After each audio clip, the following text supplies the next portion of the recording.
Had a best friend who loved pranks, got humiliated when he sabotaged my job interview, watched his life spiral as his pranks ruined his career, and found out he now gives lectures on professionalism.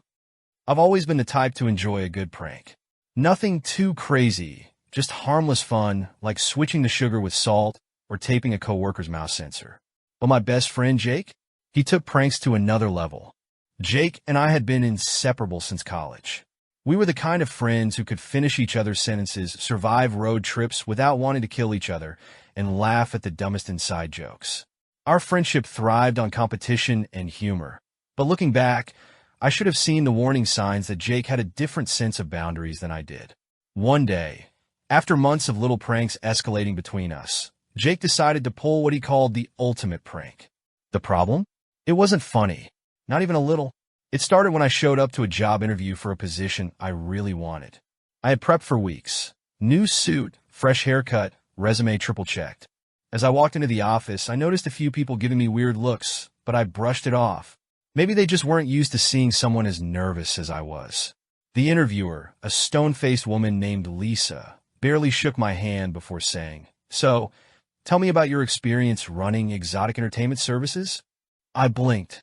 "Excuse me?" She frowned and flipped through a folder in front of her. "It says here that you're the owner of an adult party planning company. You offer unique services to high-end clientele." I stared at her, completely lost. "No, I have no idea where that information is coming from." Lisa's frown deepened, and she spun her laptop screen around. There was a fake website with my name, my photo, and an entire fabricated biography about how I was the premier provider of premium private entertainment. I almost passed out. Turns out, Jake had spent weeks building an incredibly professional-looking website, complete with fake client testimonials and contact info. He even took an old picture of me from college and photoshopped me into a velvet blazer holding a glass of champagne. The worst part? He used my real phone number and email. After the interview, which obviously I did not get, I stormed over to Jake's place, completely livid. When I confronted him, he laughed. Laughed. "Dude, it was just a joke." "You got punked," he said, grinning like an idiot. "Come on, it's kind of funny, right?" I stared at him, waiting for some hint of remorse, but there was none. He genuinely thought this was hilarious. He figured I'd walk into the interview, they'd ask about the ridiculous fake job, and then we'd all have a good laugh. Except that's not how the real world works. I had to sit there, humiliated, trying to convince a hiring manager that I wasn't running some secret side hustle with champagne rooms and VIP packages. It wasn't just the lost job opportunity. It was the trust. He had used my real name, real contact details, and real aspirations as a joke. The damage was done. I had to explain to future employers why random websites had linked my name to an entirely different industry. I told Jake we were done. Friendship over. No more beers, no more video game nights, no more inside jokes. He thought I was overreacting, but I didn't care. Some pranks cross a line, and when they do, there's no going back. After I left Jake's place that day, I didn't look back. I ignored his texts, dodged his calls, and avoided our usual hangout spots. I wasn't just angry, I was done. But Jake? He wasn't. A few days later, he sent me a long text, half apology, half excuse. "Dude, I seriously didn't think it would be a big deal. I figured you'd clear it up and we'd laugh about it later. I didn't mean to screw up your job interview. I'll take the site down. Can we just grab a beer and talk?" I didn't respond. Taking the site down was the bare minimum. The damage had already been done. And honestly, I wasn't sure if I even wanted to be friends with someone who thought that was funny. For a while, I tried to move on. I focused on finding a new job, which wasn't easy since some employers had already seen the fake website and definitely judged me for it. I had to explain to at least one recruiter that no, I was not in the business of luxury companionship. You wouldn't believe the kind of look that gets you. I thought that was the end of it. But then Jake took things a step further. I woke up one morning to a delivery on my doorstep, a massive bouquet of red roses with a note attached. "For my dearest friend, I hope you can forgive me. Let's rekindle our bond over candlelight. Love, Jake." My stomach dropped. Before I could even process what the hell was going on, my phone started blowing up. Friends, old coworkers, even my mom, were sending me screenshots of a Facebook post. Jake had updated his status too. Can't believe I lost the love of my life over a joke. If you're reading this, please tell my name. I still love him, and I'll be waiting. With a picture of us together. I could have strangled him. This wasn't a prank anymore. This was character assassination. I knew Jake had always been a little reckless, but I never thought he'd go this far, just to try and get a reaction out of me. I immediately called him, ready to explode. He picked up, laughing. Dude, relax. It's just a joke. Take it down, I said through gritted teeth. Come on, man. I thought you'd get a kick out of it. It's harmless. Harmless? My mom had already left me 2 voicemails sounding concerned about my breakup. My uncle texted me, saying, "We support you no matter what." Even an old high school friend messaged me with a casual, "Hey man, if you ever want to talk about it, I'm here." Jake had turned my entire social circle into an audience for his twisted little joke. I hung up on him, but I knew that wasn't enough. That night, I did something I never thought I'd have to do. I blocked him. Not just on my phone, but on everything. Social media, email, even Venmo, because knowing Jake, he'd send me $1 with a message like, "I still miss you, BBY, just to mess with me." And honestly, it felt good. For the first time in years, I wasn't Jake's punchline. I wasn't waiting for the next prank, the next stupid joke at my expense. I was free. The next few months were weird. Mutual friends tried to mediate the situation, but I shut it down every time. I wasn't interested in an apology. The truth was, the friendship had been one-sided for a while. I just hadn't wanted to see it. Eventually, Jake gave up. He moved on to other people, other pranks, other jokes. From what I heard, he ended up pulling something just as bad on someone else. In that time, it cost him even more. But that's another story. As for me, I got a new job, one that never saw the fake website, thank God, and started surrounding myself with people who actually respected me. And you know what? Life's been a whole lot better without always looking over my shoulder. Some friendships are meant to last. Others? They're just a long, slow lesson in knowing when to walk away. It took a while, but life eventually settled back into normal. The fake website was gone, the weird Facebook post faded into the abyss of internet nonsense, and I had a new job where no one associated my name with premium companionship services. But Jake? He wasn't done making a mess, just not with me this time. One night, I was out at a bar with some mutual friends when someone brought up the incident. "Man, you dodged a bullet cutting Jake off," my buddy Evan said, shaking his head.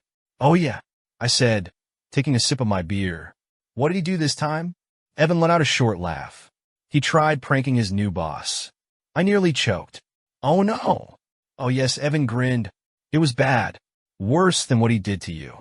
Now, I didn't think anything could top pretending I was a high-class escort on the internet, but Evan assured me that, yes, Jake had managed to outdo himself. Apparently, Jake landed a job at some tech startup.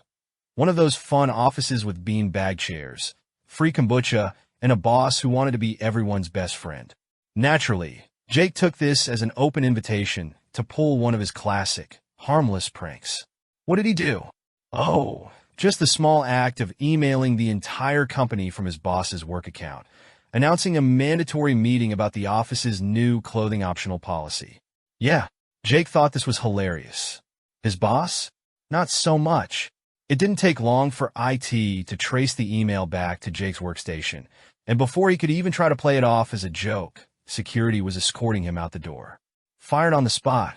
Dude, he was shocked, Evans said. Like genuinely didn't understand why they weren't laughing. I shook my head, part amused, part baffled. How does he still not get it? Because he's Jake, Evans said. I think his brain is permanently stuck in a college frat house. That was the last I really heard about him. He kind of faded away after that, hopping from job to job, losing touch with most of our mutual friends. Maybe he grew up. Maybe he's still out there, pulling dumb pranks on unsuspecting people. But me? I had moved on. Cutting off Jake wasn't just about avoiding one prank gone wrong. It was about realizing that not everyone you call a friend actually respects you. Some people just keep you around because you're a convenient target, a free audience for their jokes. And the best decision I ever made was deciding that I wasn't going to be that guy anymore. A few years later, I ran into Jake at a coffee shop. He looked different, a little more tired, a little less cocky. We made awkward small talk, neither of us mentioning the incident or the fallout. He told me he was working some forgettable job, nothing exciting. I told him I was doing well. Then, right before I left, he sighed and said, "Man, you really never got over that, huh?" And that was when I knew he still didn't get it. So I just smiled, grabbed my coffee, and said, "Nope, I just got over you." And I walked away, feeling lighter than I ever had before. Because the truth was, I didn't regret losing that friendship. I regretted not walking away sooner. That last run-in with Jake could have been the end of it. I had said my piece, walked away, and moved on with my life. But life is a funny way of bringing things full circle. A couple of years later, I was in line at the grocery store when I got a text from Evan. "Evan, bro, you are not going to believe what I just saw. I mean, if it involves Jake, I actually might. Evan, check your email." Now, Evan wasn't the type to hype up nonsense, so I opened my inbox. And there it was, an email forward from Jake's latest disaster. Apparently, Jake had landed a job at another startup. Honestly, how this guy kept getting hired was beyond me. And, in typical Jake fashion, he just couldn't help himself. This time, he pulled a prank involving his company's biggest client. From what I pieced together, Jake thought it would be hilarious to send a fake urgent recall notice to the client, claiming that one of their software products had a major security flaw that could potentially leak user data. Yeah, just a tiny joke about a massive security breach. He even set up a fake company press release to make it look official. The problem? The client didn't know it was a joke. Within minutes, they started panicking, emails were flying, lawyers were getting involved, and their entire IT department was scrambling to figure out what went wrong. By the time Jake proudly revealed that it was all just a prank, the damage had already been done. Long story short, the client pulled their contract, Jake's company lost millions, and Jake was fired so fast he didn't even get to pack his stuff. The email Evan sent me was from one of Jake's old co-workers, detailing the entire meltdown. At the bottom, there was a screenshot of Jake's last message in the company Slack before they revoked his login. "Jake, wow. No one here can take a joke, huh?" I actually laughed out loud in the middle of the grocery store. Because that was so Jake. He had finally done it. He had pulled one prank too many, and it had cost him everything. I wasn't surprised. If anything, I was just grateful that I had cut ties when I did. Because if I hadn't, who knows, I probably would have been caught up in one of his disasters. And you know what the funniest part was? I Googled him out of curiosity, just to see what he was up to. And guess what I found? A website. A real one this time.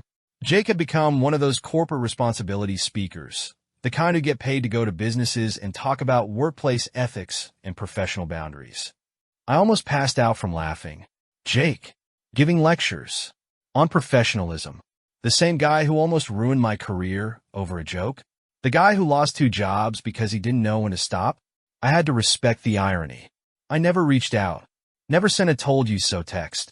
I didn't need to. Because at the end of the day, life pranked Jake harder than he ever pranked anyone else. And that was chef's kiss, the best joke of all. Next story. Found out my best friend was secretly a millionaire's son after 4 years of him acting broke. Confronted him. He finally flexed by skipping our lame senior trip to take us to a private beach resort. I met Ryan on the first day of high school, and we clicked instantly. He had that easygoing, laid-back energy that made everyone feel comfortable. He wasn't flashy, wasn't the loudest guy in the room, but he always had this quiet confidence about him. We bonded over video games, terrible cafeteria food, and our shared hatred of math class. Ryan was a solid friend, the type who would help you move, never forget your birthday, and always had your back. What I didn't know, however, was that he was sitting on a secret the entire time we were friends. See, my family wasn't exactly rolling in cash. We were middle class at best, the kind that didn't starve but had to make some pretty calculated financial decisions. Meanwhile, Ryan lived in a house that, looking back, had no business being in our small-town suburb.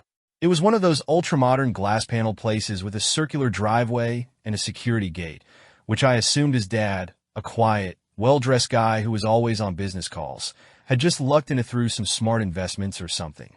Ryan never dressed like a rich kid.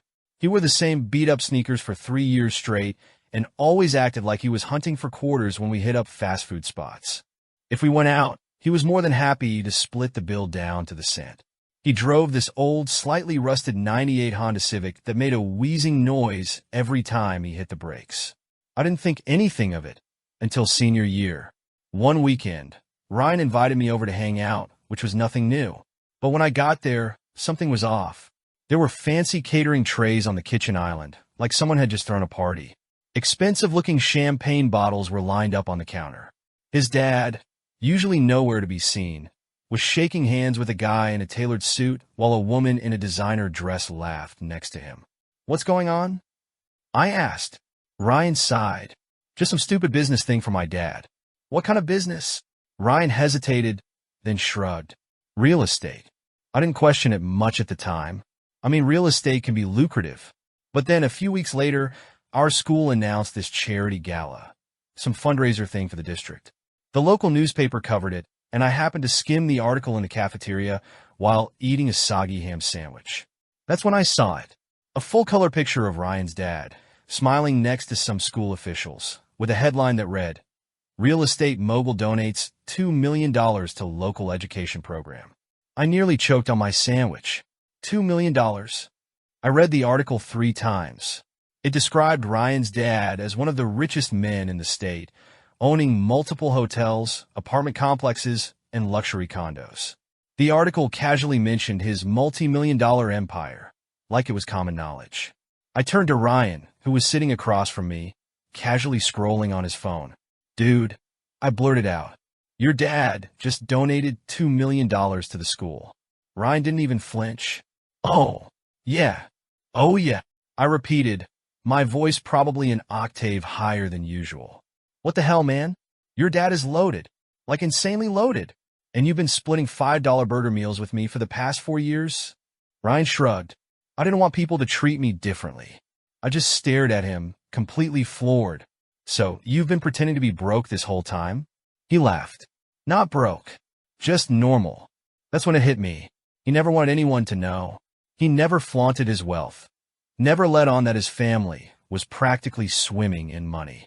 He drove that old Honda not because he had to, but because he wanted to. The sneakers he wore until they fell apart. He could have bought 50 pairs, but he didn't care. "I didn't want friends who liked me for my money," he admitted. "I just wanted real ones." I thought about that for a second. Then I grinned. "Well, in that case, you still owe me for that time I spotted you $1 at 7-Eleven. Ryan rolled his eyes. "Phoenix, next Slurpee's on me."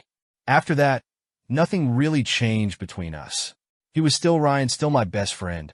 Except now, when we went out to eat, he stopped pretending to check his wallet for change. And yeah, I let him cover the bill once in a while. I mean, come on, the guy was a millionaire. After I found out Ryan was secretly a millionaire's son, I thought maybe, just maybe, he'd start acting like it.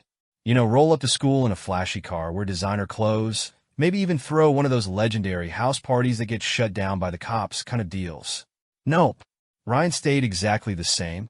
Same beat-up sneakers. Same rust bucket Honda Civic that sounded like it was powered by a dying vacuum cleaner. Same guy who always grabbed the cheapest combo meal at fast food joints. The only thing that changed? Now, I had a running joke where I'd randomly call him Moneybags or Mr. Monopoly. He'd always roll his eyes and be like, "Dude, I swear if you start asking me for yacht money, I'm going to stop being your friend." And yeah, I let it go. For a while. But then, something happened. See, our senior prom was coming up, and our friend group had been talking about renting a limo for weeks. But the prices were ridiculous. Like, sell a kidney on the black market ridiculous. Most of us were already struggling to pay for tuxes, dresses, and tickets.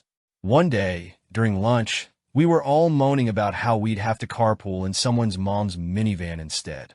Ryan was just sitting there, casually eating his sandwich, not saying a word.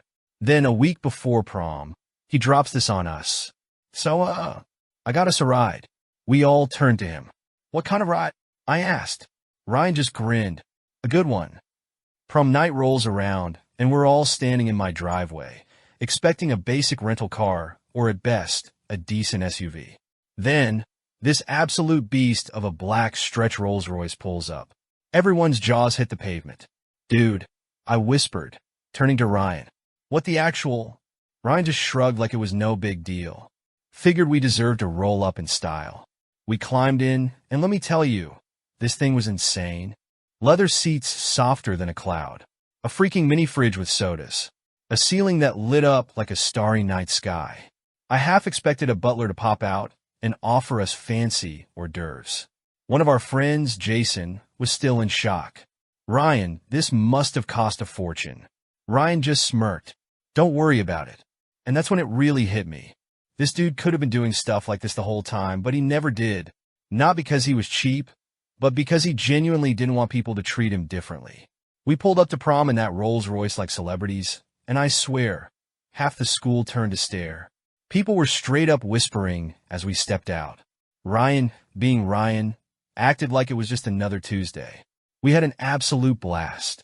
Danced, ate way too much bad catered food, and laughed at the kids who tried way too hard to look cool. And at the end of the night, as we were heading back to the limo, one of the rich kids in school, this guy named Bryce, who loved rubbing his wealth in people's faces, came up to Ryan. "Yo, nice ride," Bryce said, eyeing the Rolls Royce. "Didn't think you could afford something like this." Ryan, without missing a beat, just grinned. "Oh," he said completely deadpan. "I borrowed it from a friend." And then he walked off like a total legend. That was the night I realized Ryan wasn't just rich, he was cool about it. And yeah, we still split our burger meals 50-50. Because that's just who he is. After prom, Ryan's secret wealth became a bit of an inside joke in our friend group. We never treated him differently, but we'd occasionally mess with him. Like if we were all at a fast food place, someone would go, "Yo, Ryan, want to just buy the whole franchise real quick?" He'd roll his eyes. "Yeah, let me just call my butler." But here's the thing. Ryan was never the type to flex.